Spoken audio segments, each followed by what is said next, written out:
The MC steps into the circle with stories to tell. For his work to work, it must be dope. He must be dope. Here, dopeness is a response to a question Avatar Rennell asks about our drugs. It is a special mode of addiction, the structure that is philosophically and metaphysically at the basis of our culture. She prefaces that question by stating, our drugs uncover an implicit structure that was thought to be one technological extension, among others, one legal struggle, or one form of cultural aberration. Classifiable in the plural, drugs, a singular plural. They were nonetheless expected to take place within a restricted economy. Huh.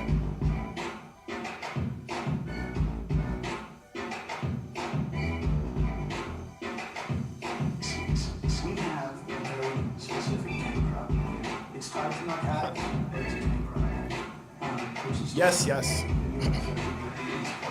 I'm from where the murder rate is disturbing, but no curb in the crime. Time and time again, you find the swine as a purpose, but trying to protect and serve ain't the one you see him doing. Hear the pistol fire, and it's likely them that's shooting. Ain't no police in the police, but at least we all know it. And ain't no dreaming in these streets about being a poet. We owe it all to public schools where the rules is to show it that you know the answers to the test, but unless it's an oval that you filling in, then the feeling is like swimming and drowning. And black is black, we don't distinguish from cinnamon brown and mahogany, onyx, and all of its chronic, so we swallowing tonic and wallowing all in it. See, I find it ironic that this is iconic. It's marketed so you want it, and I sell it with promise. And I can guarantee he's got a bullet and a badge and took an oath to protect and to serve, but just to look, and he's scared of me. And I'm aware that he is, but I wonder, are you? And they ain't asking me to freeze for they open and shoot. I know you think he got degrees, but I'm hopeless as you. A nigga with the PhD, still a nigga when blue lights flash, and I match the description, ain't no explaining that. Ain't no amount of philosophy spit negating that. Can't quote a book and then hope you out if he's got a badge and he believes that he can choke you out. Hands up, stand up, and they shooting you down. So keep your eyes on your mirror when you cruise through your town. I'm from where the boys in blue don't play. Cough up a lung where I'm from, USA.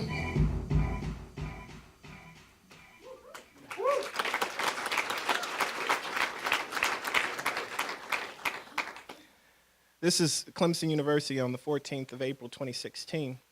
It's the second day of the psych sit-in during which 5 students, Rainisha White, DJ Smith, Kayla Williams, Ian Anderson, and myself were arrested for occupying the university's main administrative building in an attempt to bring back to the attention of the administrators grievances and demands that were issued the previous year. This was almost exactly a year before I defended my dissertation. This was a context in which much of what I'm sharing with you now was written.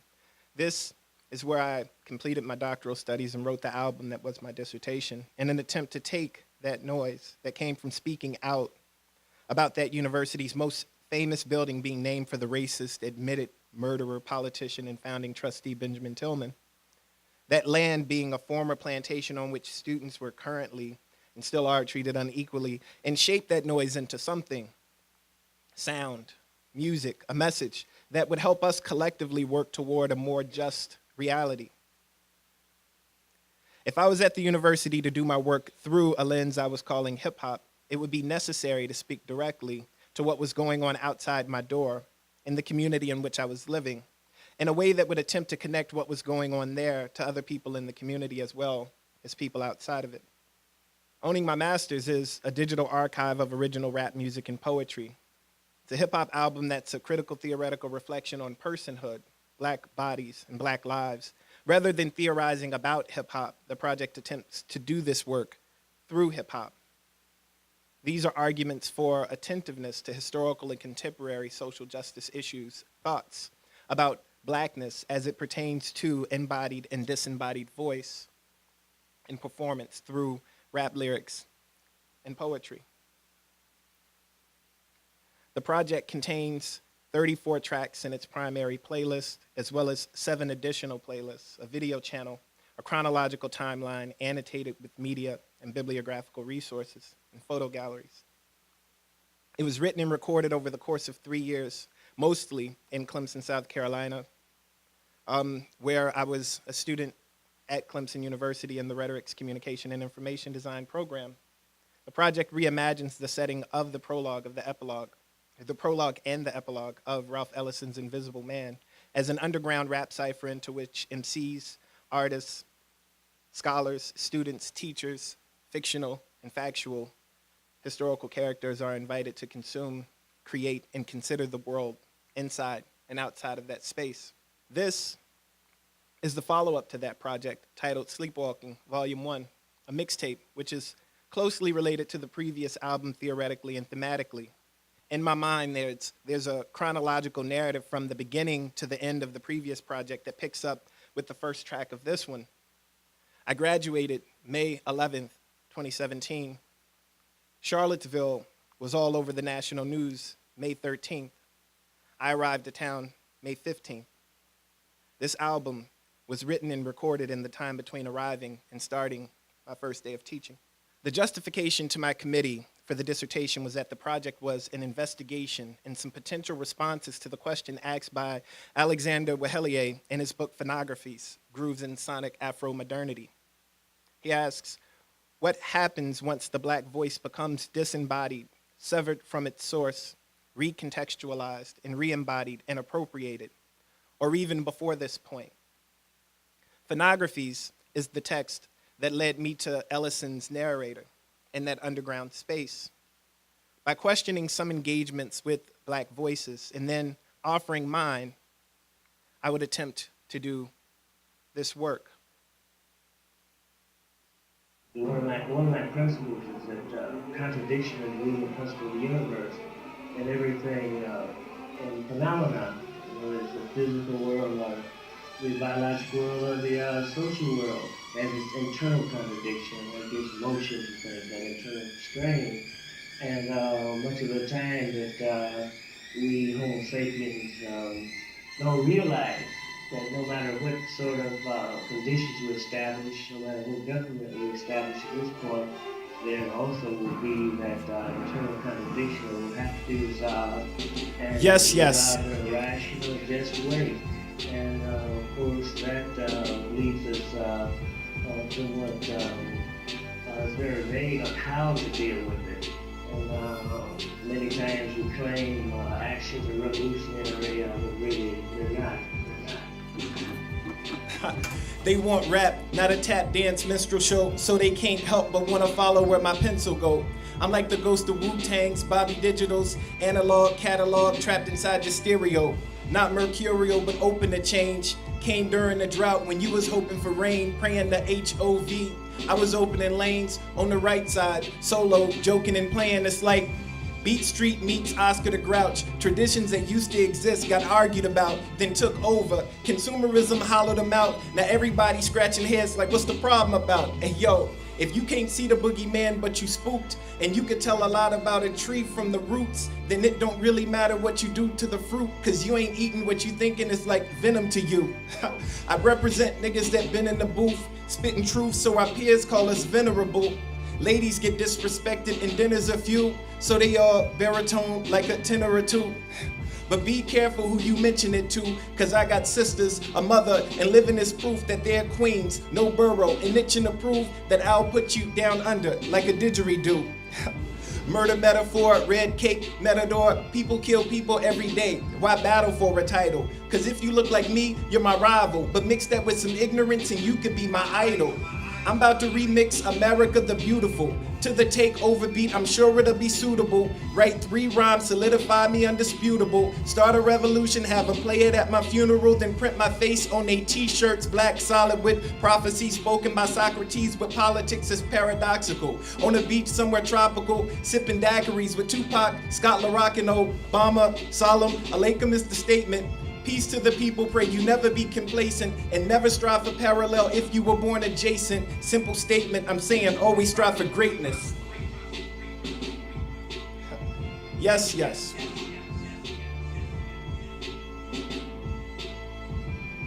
Are you not perhaps afraid of what might happen to you as a result of making these revelations? Oh yes, I probably am a bit man already. No, I don't worry. I tell you, I am a man who believed that I died 20 years ago. I live like a man who is dead already. I have no fear whatsoever of anybody or anything.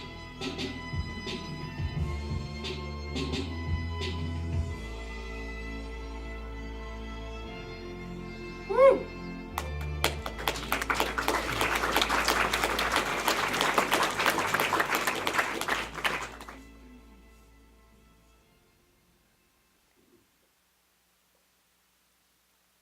Ralph Ellison's Invisible Man discovers a new analytical way of listening to music while under the spell of reefer. If we were listening to Hortense Spillers, maybe we'd say he was self-critical as a result of his being what she describes as discomfited, unoriented, which she suggests the work of the intellectual should make her reader or hearer. Avatar Rennell might call this a conjuring. She says intoxication names a method of mental labor that is responsible for making phantoms appear. It was a manner of treating the phantom, either by making it emerge or vanish. Whatever it is, this is the work of dope. Ellison's narrator states, "You're constantly being bumped against by those of poor vision. Or again, you often doubt if you really exist." He continues, "You wonder whether you aren't simply a phantom in other people's minds, say, a figure in a nightmare which the sleeper tries with all his strength to destroy. It's when you feel like this that, out of resentment, you begin to bump people back." He later states, "I remember that I am invisible and walk softly so as not to awaken the sleeping ones. Sometimes it is best not to awaken them. There are few things in the world as dangerous as sleepwalkers. I learned in time, though, that it is possible to carry on a fight against them without their realizing it." I listened to James Baldwin alongside Ellison's narrator, quoting the hymn for the title of his 1964 book. "God gave Noah the rainbow sign, no more water, the fire next time. This is the next time. Prepare for fire." The grotesque fantasy of the shrinking so-called majority, America's nightmare, is slowly transitioning from somnolent slumber to a waking state akin to sleepwalking. America, for as long as it has existed, openly endorsed terror and rode the wave of fear that followed to superpowered dominance, domestically and abroad. To be clear, when I say America, I mean white America. The America America sees, wants to see. Not the real America, but the ideal America. The America that stated all men are created equal while enslaving men and women who legally counted 2 fists less than their American masters. America, the beautiful, who crowns her good with brotherhood, but from sea to shining sea shoots down and locks up young black boys and girls, men and women, with impunity. This is the next time. Prepare for fire. America's nightmare is America waking up. Good morning, America says. Good morning, America says, good morning, America says, good.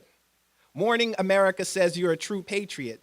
Don't let America die. Don't let America's death be in vain. Fight for America.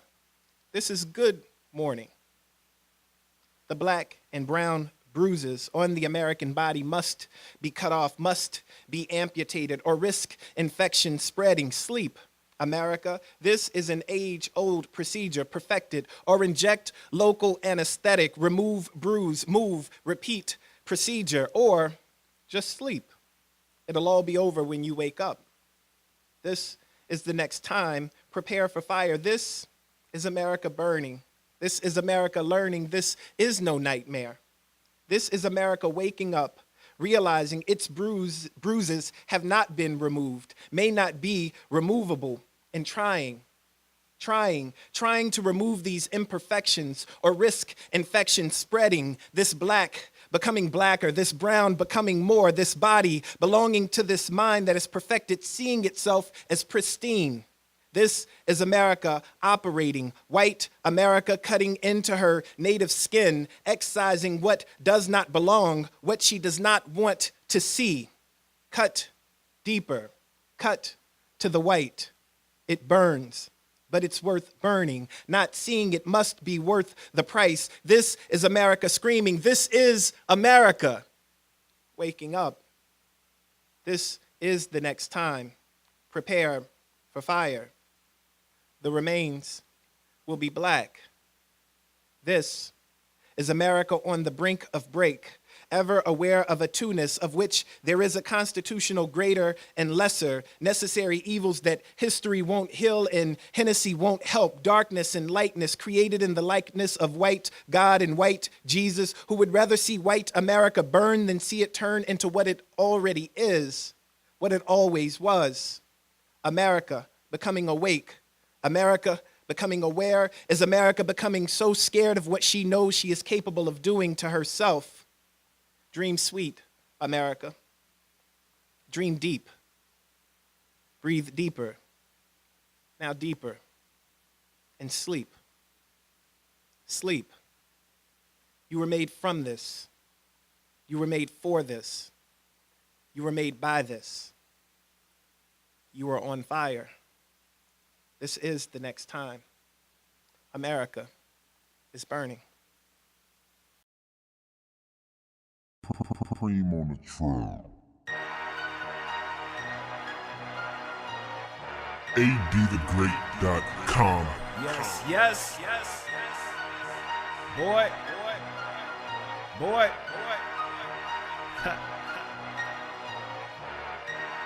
It's one for the. It's one for the.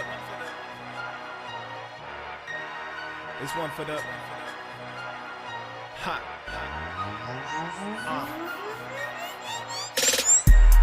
It's one for the niggas, the ones that was caught at the scripture when they was delivered. Out there in Virginia, the ones that been sent to have taken their care to defend the people surrendered from coast to the cold and the whip of the lash. I never lived it, but I tell you now, boy, it's familiar. Say, boy, it's familiar. For the gangs with the chains on their hands and their ankles, it ain't just the Senko for song. For the kings with the Martin or Rodney who knew it unlikely, but asked, could we all get along? For the answer we know to that question that keep us a little suspicious. We ain't the first to have wished it. We ain't the first ones to get it. Say, boy, it's familiar. For the mothers or daughters or sisters who don't get attention, but often are victims. So they suffer in silence from all kinds of violence and tries. They might, we don't listen. For the beatings, the treatment, the rapings, the hangings and lynchings. I hope that we can be forgiven. I've never lived it, but boy, it's familiar. Say, boy, it's familiar. All black on my windows, pistol under my pillow. If I'm an activist, I'm no pacifist. I'm just keeping shit real though. I ain't turning a blind eye and I ain't expecting no heroes. I ain't pressing no 9/11, but I ain't living in fear though. Now what? The same shit, the same shit. Now what? The same shit, the same shit. Now what? The same shit, the same shit. Now what? The same shit, now what? Same shit. Boy, it's familiar. Mess with them boys and they kill you. Then get a lawyer to deal with annoying appeals to the public to show them they did them a favor, destroying the village. No, you ain't living. If you know you ain't living, but seconds away from a city, making a way for a system. You die or they take you to prison. Take what they know you ain't giving. This one for the niggas who just got from prison or on their way stuck on the app. Hustle from morning to evening for things that they need or the things they can have. City so cold that you gotta fend for yourself. They compare it to Iraq, cause it's a war that we live in. Imagine a war when our children say, boy, it's familiar. For the gangs and the fame and the whips and the chains and the game that we play through the pain. That we drench ourselves in when we win, since we win at the game, then it seems we should call it champagne. Elevated, we taking the L, but we winning. Cause we still living through pain, but we living. Giving through strain, but we giving. Boy, it's familiar. For the mothers, the daughters, the sisters, we don't give attention, but often are victims. We inflict them with violence and tell them to suffer in silence, so why would we listen? For the beatings, the treatment, the rapings, the hangings and lynchings. I hope we can be forgiven. I hope we can be forgiven. Boy, it's familiar. All black on my windows, pistol under my pillow. If I'm an activist, I'm no pacifist. I'm just keeping shit real though. I ain't turning a blind eye and I ain't expecting no heroes. I ain't pressing no 9/11, but I ain't living in fear though. Now what? The same shit, the same shit. Now what? The same shit, the same shit. Now what? The same shit, the same shit. Now what? The same shit. Now what? The same shit. Boy is familiar, mess with them boys and they kill you. Then get a lawyer to deal with annoying appeals to the public to show them they did them a favor, destroying the village. No, you ain't living.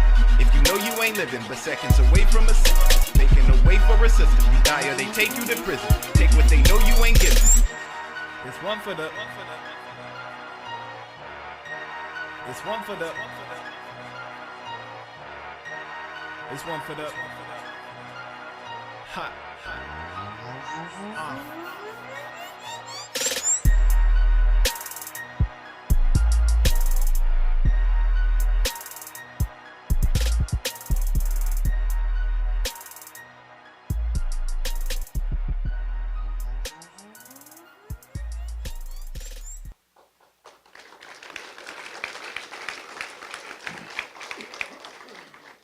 To speak of specific voices, specific bodies, Baldwin tells us in Stranger in the Village that people are trapped in history and history is trapped in them.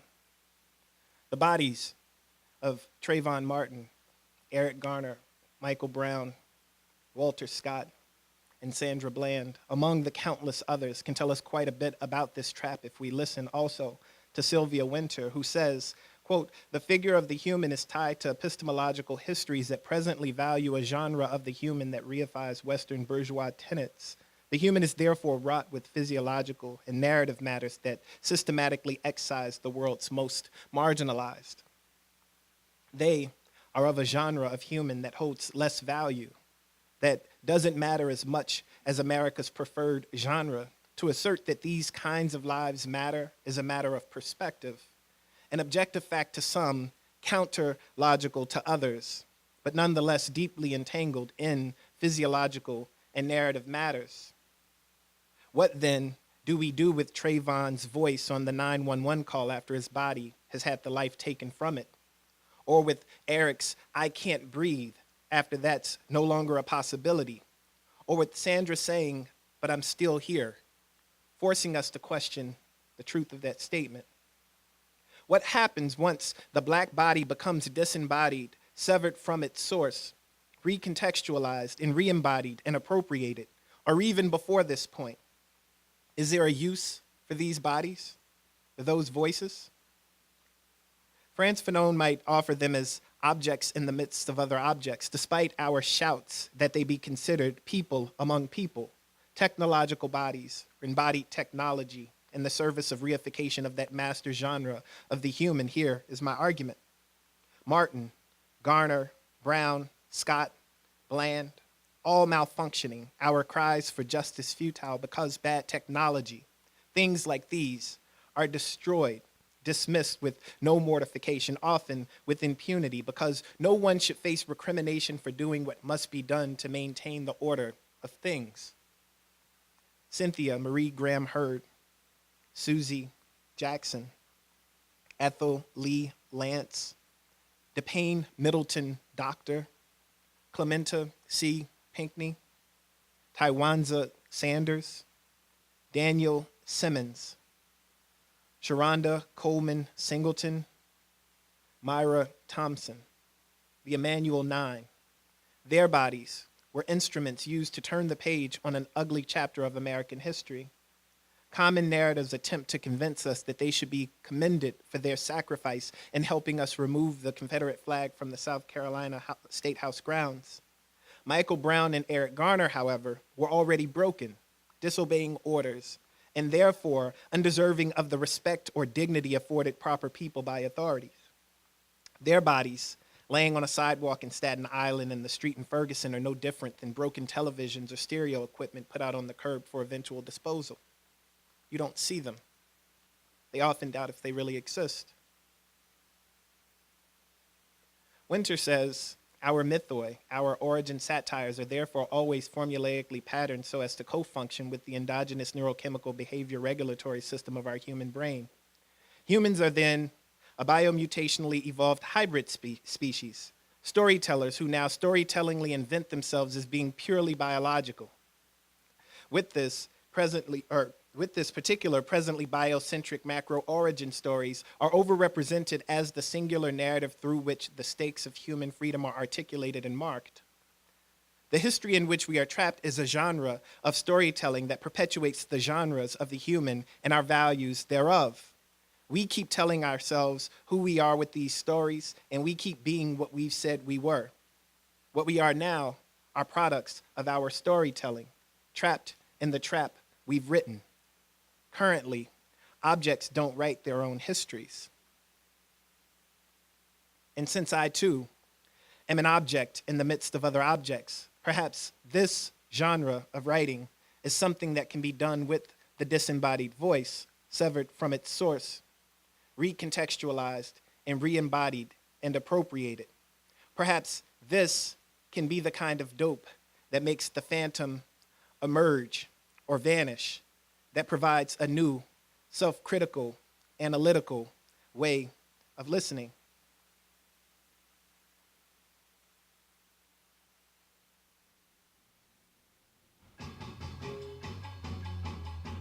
ADTheGreat.com. Huh. Yes, yes. They said equal, but they was owning people. From any spot you see hypocrisy like this is see-through. They wanted you to be cool, but not the same for me too. For them to be the ones, then there had to be some people to be too equal. They was owning people. From any spot you see hypocrisy like this is see-through. They wanted you to be cool, but not the same for me too. For them to be the ones, then there had to be. So you won't ever see me standing for no pledge or singing no national anthem. I'm not a patriot. I'm descendant from Nat and them, and I'm Harriet in a chariot with a lariat. Pistol on my waist, heavy as a burden, carry it. The metaphor I settle for is better for opponents of my mind state. So when I rhyme state, they condone it. I make no bones about the why.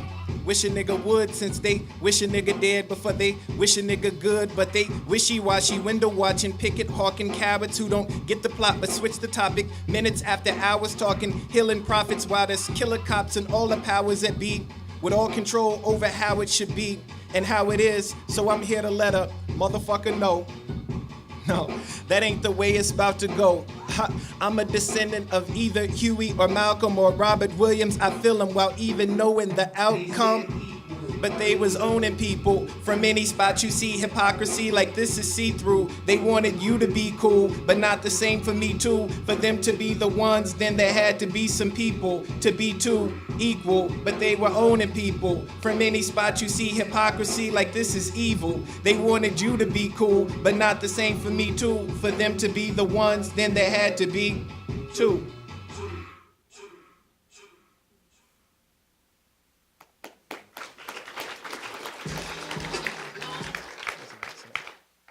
So I've said before that my mother told me, since you can't be quiet, at least be careful.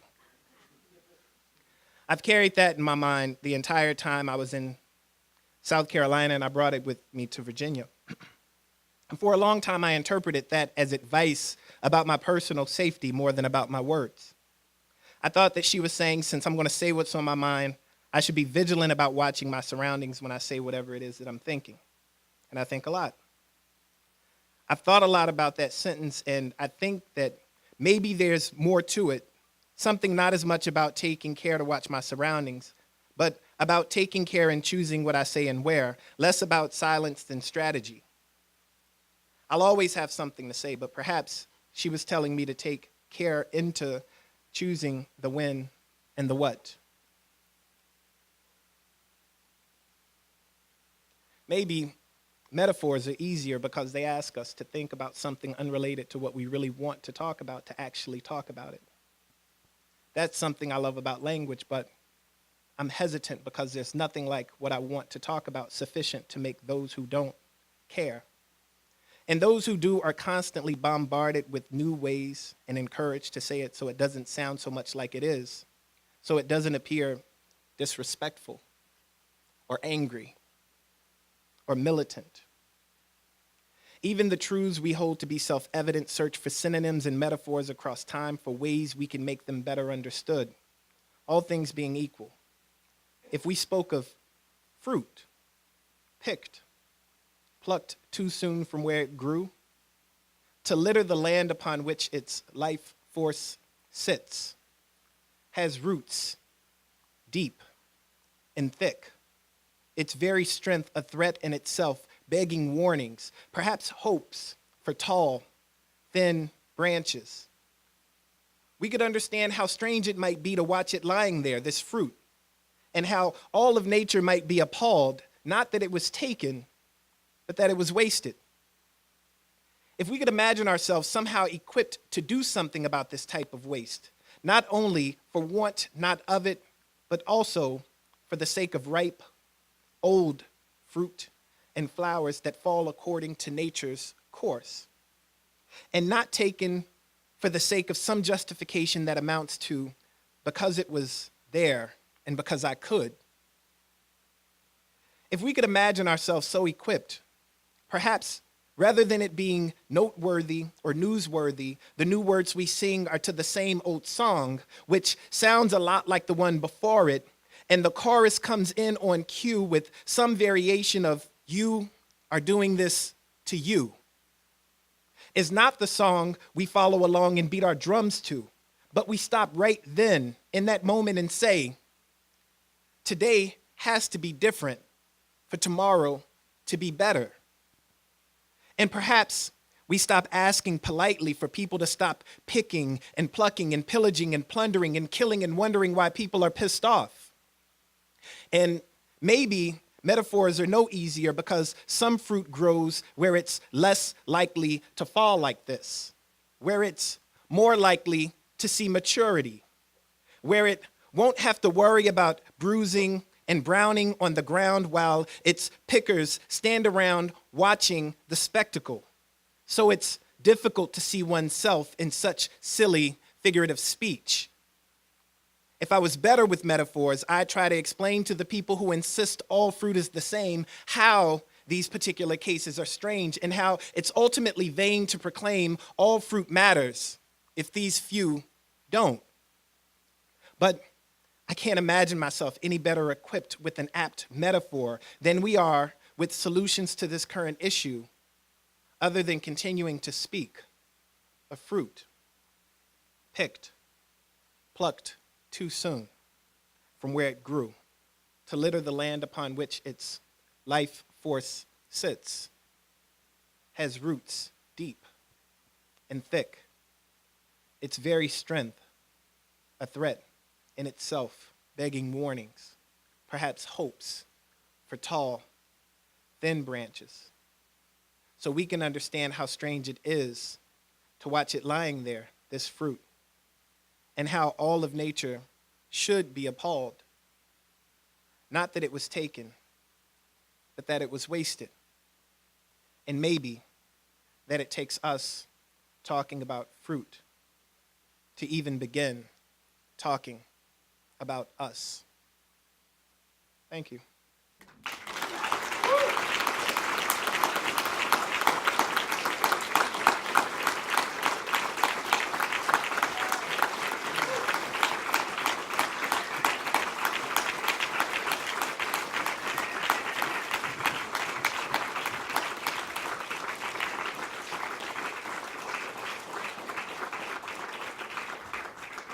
Did Audre Lorde or Bell Hooks' narratives, their voices, lean on you? Because part of this is what they started in the conversations back when I was in graduate school getting my PhD in math and women's studies.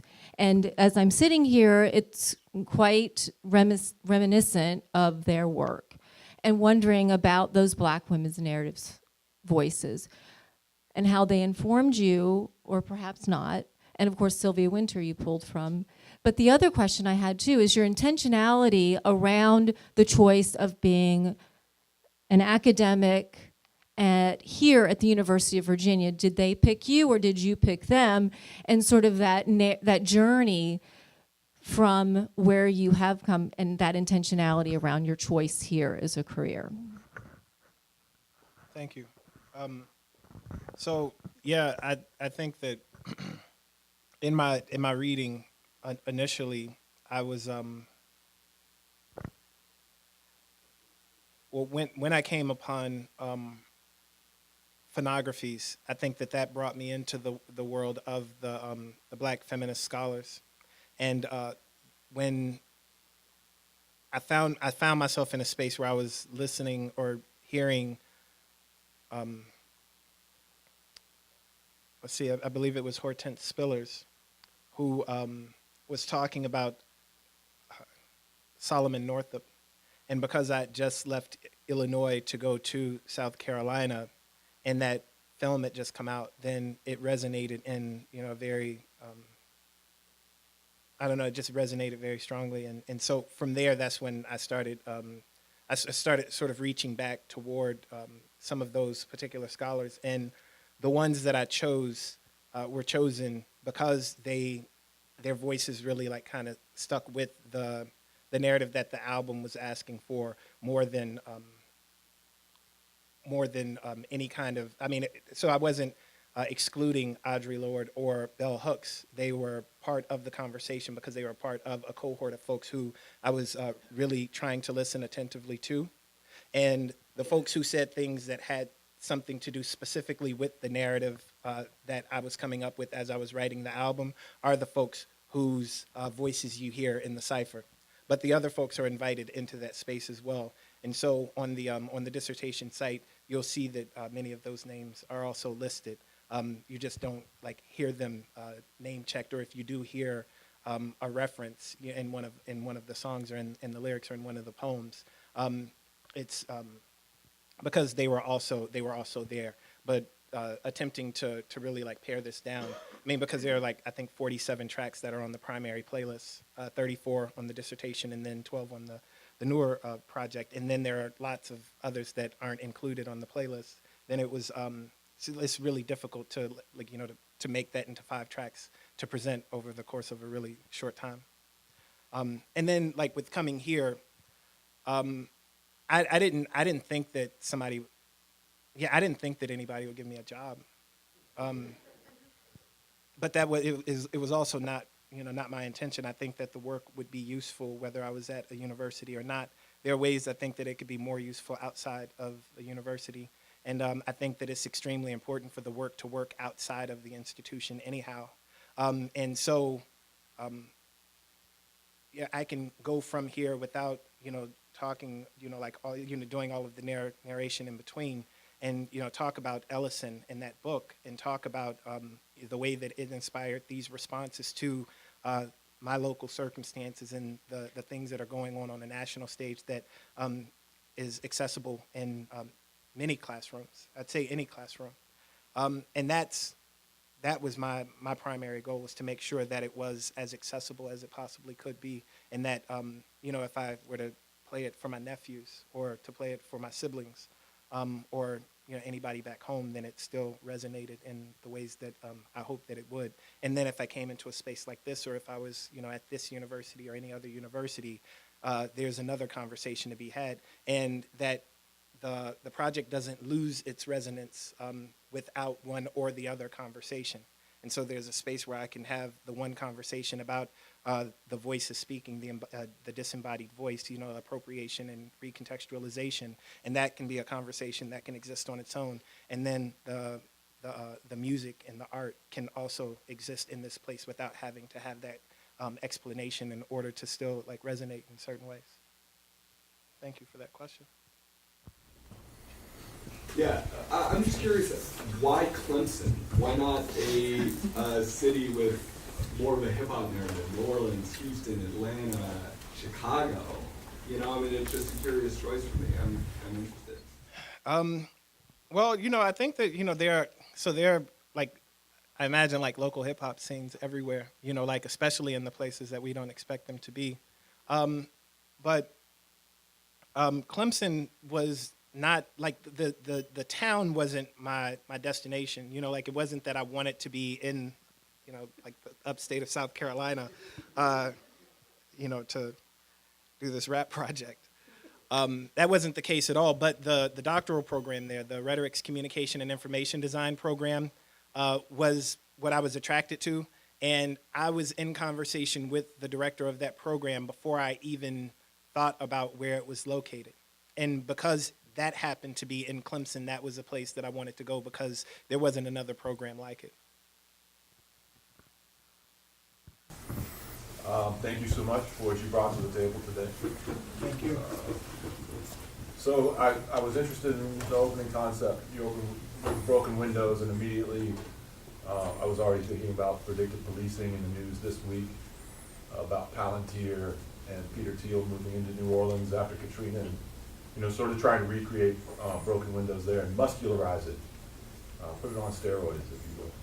So, we all know how broken windows operated to displace people, and we're sitting in the Vinegar Hill Theater. So I wonder if you could kind of talk about where we are as a country and as a city. Yeah, that's heavy.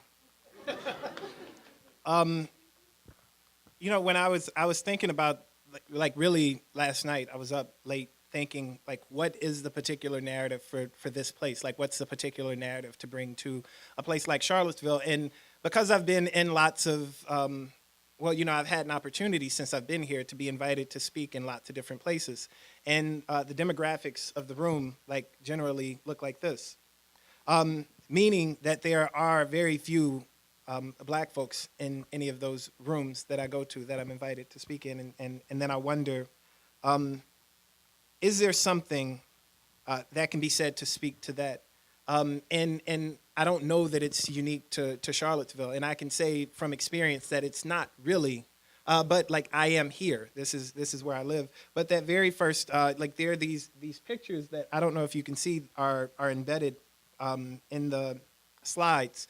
And that picture, the picture for Broken Windows was a picture from that was released just last week of the man who was arrested for jaywalking in North Carolina.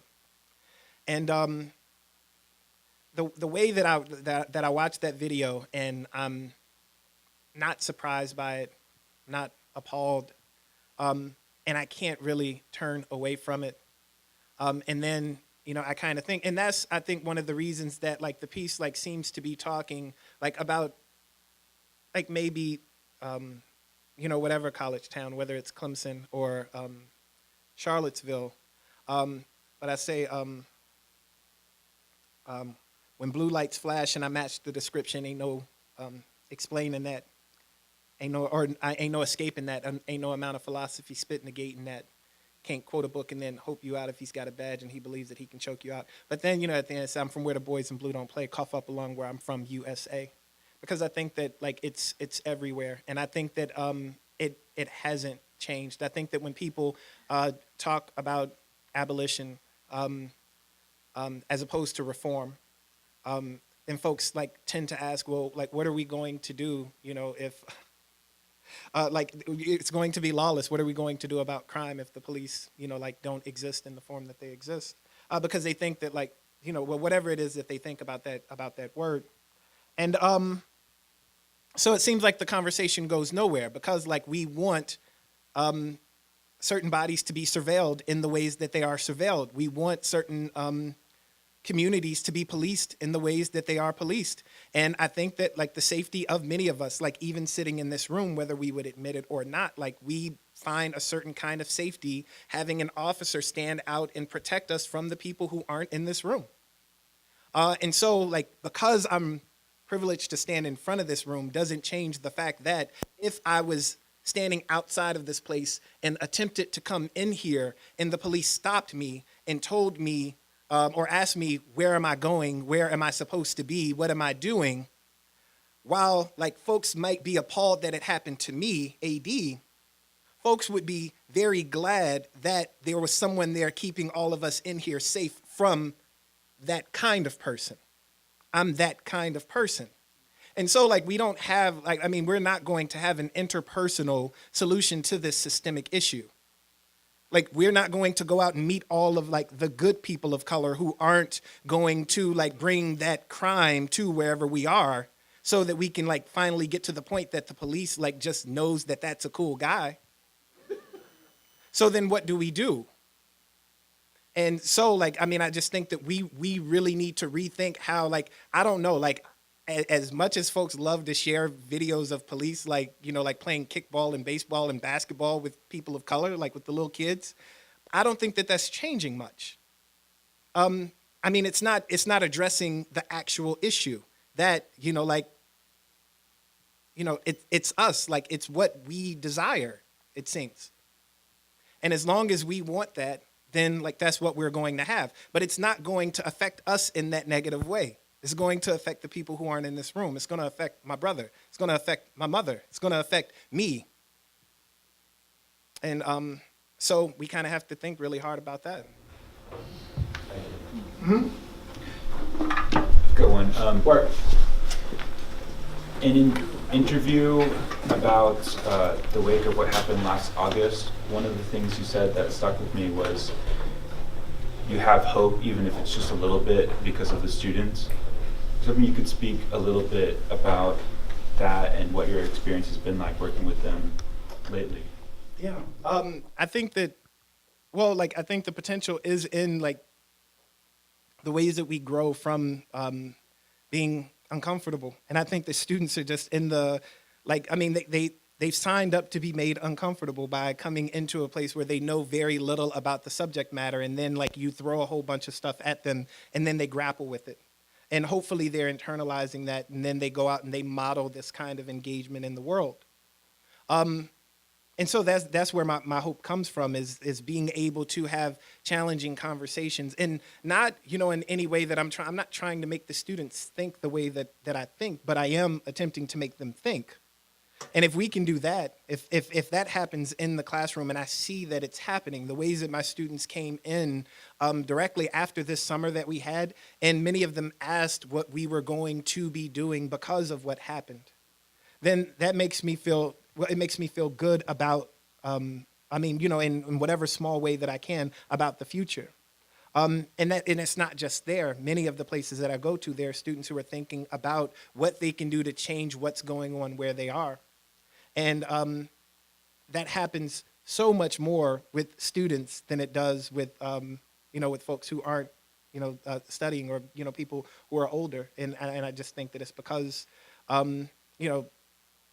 as we get older, we tend to kind of get settled into what we have and what we are, what we're doing. And that comfort like sort of leads to a certain kind of complacency. And so like we ask what can we do, but like very seldom are we willing to give anything up that we have, because, like we've accumulated so much, even if it's, just like the privilege of being able to like be in the space and then ask that question. And so while the students, the ones that I see are in a privileged position to be able to have this engagement, they seem to be more open-minded about really thinking about what they can give up. And sometimes maybe it's even just the time to really like think hard about it, or to, like I had a very interesting conversation with some students after the Joyner Lucas I'm Not Racist song came out. And a few of them were confused, and I think like a little, like they felt a bit on the spot because of the way that the conversation went. And rather than running from the conversation, they stayed over for lab hours to talk even more about the ways that certain arguments were made, or ways that they could effectively speak back to some of the things that were being said about the song, not like in the song, but about the song. And I thought that was one of those really hopeful moments, because I had more students than usual come to the rap lab to just sit and talk about ways that arguments are made. And it's beautiful to me that happens because of a rap song. There's a question in the middle. I want to thank you. I've taught high school west of the Rocky Mountains for the last 30 years and relocated to Charlottesville in January. And I've been humbled. Grew up in Virginia. Humbled at being distant. I thought great changes were happening in the East that haven't changed. I think you're absolutely right. Our youth are amazing. There's possibilities for change. But you just struck a nerve with me. As I've always said, and I've raised 4 of my own kids, that I'm not racist. I'm not a genderist. I believe we're all equal. But as I've come back to the East, I kind of feel like it's irrelevant what I think, because it's a different world. And it's a much more harsh world I've returned to. I put my baby in the dorms out west, gave away everything I owned, got in a car and said, I have to do more than just sit on everything I've accumulated that you just referenced. But for those of us who are older, it's kind of like, now what? How can I help? How can I make a change? I've taught film for decades and believe that if we can give our youth a voice, we have a chance. But thank you for verbalizing so many things I needed to hear this morning, because I am like your 19-year-old students. I'm almost 60 and I'm not sure what value I have in making a change, but I know I have to do something. So not really a question, but just much gratitude for everything you've done and you're doing, so thank you. Thank you. Yeah, and I mean, you know, just to follow up, I think that and there is something, I mean, like the phrase, like, I mean, I guess that like, whenever we say that we are something, we are like talking about what we're not. It seems, you know, like the comment about like not being racist also does very little if you do racist things. You know, like to say that I'm not racist, but like I engage in exclusionary practices, then like you can call yourself, you know, like I can say that, you know, like I'm 6'5". I'm going to get on a basketball court and it's going to be proven that that's not true. And so I think that like, you know, like a better question, you know, like, or a better engagement in language. And this is what, you know, I was thinking, you know, from Hortense Spillers. You know, and she talks about like doing the work in language is to like maybe ask the question, how am I? Because like asking the question, how am I, at least like provides like something that you can like evaluate and then do, rather than talking about what you are not and then it being foreclosed and then there's no work to do. It's the same thing about like the ways that we talk about ourselves, you know, like nobody's perfect, which I think is hilarious that people do that, you know, everybody's like, yeah, nobody's perfect. And so it's to think like if there's a scale of 1 to 10 of like human perfection, that most people are at like an 8 or a 9. And the way that like, especially interacting with students, like if everybody's at an 8 or a 9, if everybody's got an 80 or 90%, nobody cares about failing a test. Nobody cares about not turning in the work because they're like, yeah, but you know, like nobody gets 100. If like our goodness as human beings is like always around an 8 or a 9, then we don't worry about like what it is that we are doing that we might be guilty of, or the things that are happening that we may be contributing to. And I think a better way to think about it is like maybe most people are like at a 3 or a 4. And like we should be perpetually working to to build up, like how can I be better? And if we're thinking about that, I mean, again, if you've ever seen a student, especially toward the end of the semester, who's got like a 40 or 50%, they're asking, what can I do to pass? And I think that if we approached our goodness as human beings as what can I do to be better? What can I do to pass? What can I do to get an A? Then like we'd be working really hard at being good or being better, so that when a thing happens, we're like, oh, like maybe I did do that thing and maybe I should be thinking about what I can do so that I can actually be better, rather than thinking, oh no, like, but nobody's perfect, so I'm good. And then you just never think about the thing that you did. And yeah. Uh-huh. I love that you are interacting with university students who have made a conscious choice to be in your class and around you. I wonder if you have your sights set on the public schools here that kids don't have black choices to engage with people. Yeah, the first time I was here was actually to watch the documentary for the students at the Albemarle School who did they're doing the project with the record company at the university, A3. Is that what it's called? Okay, yeah. I came here to watch. That was like really early, or it's like fairly early in the summer. I came because I just wanted to, I mean, you know, to kind of see it. And this is the same thing with some of the students at Monticello came over to the rap lab during the first semester to talk about the play that they were putting on. It was a King story. And then we had an event last week. So I've been trying to branch out and work with the high school students as well. But, you know, it's also, there's like one of me. And so it's really difficult. But I try, you know, as much as I can when I can. And also at Charlottesville High, I've gone to visit the AVID classes to talk to the students there, just to kind of make sure that I do know some of the students, particularly thinking about the students who love music and who love to create, and at least to plant the seed that there are things that you can do that don't involve necessarily like being signed to a major label and like whatever that path might look like. But there are other things that we can do with music and ways that we can engage with the music that can be productive right here where we are. And particularly those students at Monticello have proven that. I mean, with the work that play has done here in Charlottesville.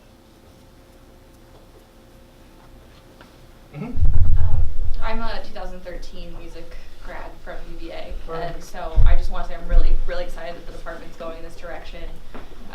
In 2012 and 13, we had a one-year adjunct professor who taught global studies in hip-hop and then music ethnography.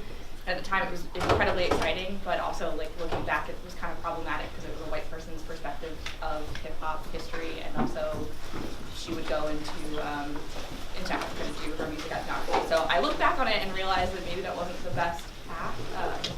So excited that you're here, but was wondering if you had kind of an idea of where you want to take the hip-hop studies in the department, or just ideas for the department for changes? I think right now we're starting to work on hopefully doing like an oral history of Charlottesville hip-hop. And I think like particularly Charlottesville and UVA hip-hop, because it's something that we need so that folks don't believe that just because I came here that hip-hop started here. Because it's not true, and that's not true anywhere. But I think that universities have a way of, if not like intentionally imposing that, it happens because of the resources that they have to be able to like leave a paper trail, about what is going on, and so if we have an archive that is accessible to the community and the schools that like maybe hosted by the university, that's like a very small thing the university can do to at least acknowledge where it is and where it fits.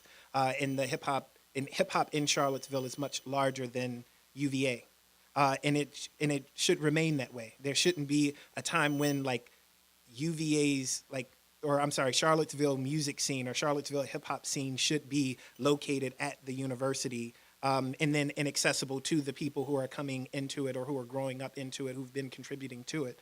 And so that's the thing that that we're starting, hopefully really soon with the Nine Pillars Festival that's going on. We're going to try to do some of our first collection, and we're just going to.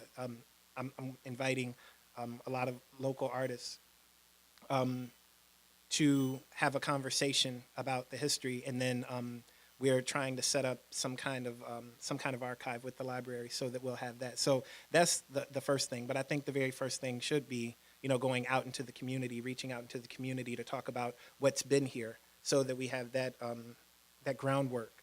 So that if I'm not here and somebody else comes here, then like what we have is that, so that folks have it to look back on. Like the resource that I got when I was here was the Seaville Weekly, that had an article, so like I would know.